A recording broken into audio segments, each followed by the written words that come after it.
Une fête de l'indépendance réduite au strict minimum. Des militaires défilent dans les rues de Bamako.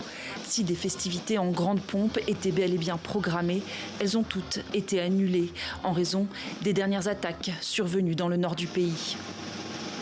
Pour manifester notre compassion vis-à-vis de ces familles endeuillées, nous avons décidé de surseoir aux activités festives de l'indépendance de notre pays et de fêter dans la sobriété et de re-rentrer les fonds alloués à cet effet pour l'assistance de ces familles endeuillées, les rescapés de l'attaque barbare et lâche du bateau de Tombouctou et aussi de soutenir tous les sinistrés de différentes régions du Mali.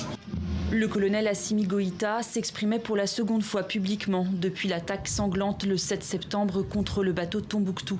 Des dizaines de civils avaient perdu la vie dans ce nouvel assaut imputé aux djihadistes de plus en plus actifs dans la région. Alors qu'en parallèle, un autre front se réchauffe du côté des séparatistes touaregs, des combattants à l'origine d'une attaque la semaine dernière contre des positions de l'armée à Bourem. Bilan présumé des dizaines de morts. Le président de la transition promet de ramener la sécurité dans le pays. La veille, il annonçait une nouvelle ligne de défense. Le gouvernement a restauré et amélioré le service national des jeunes. Il a également pris un décret sur la réserve des forces armées et de sécurité. Aussi, la nouvelle constitution prévoit la mobilisation aux côtés des forces armées et de sécurité de tous les citoyens âgés de 18 ans au moins pour la défense de la patrie. Le colonel Goïta assure par ailleurs que les forces militaires seront déployées sur tout le territoire, en même temps que la MINUSMA se retirera de ses camps dans le pays d'ici la fin de l'année.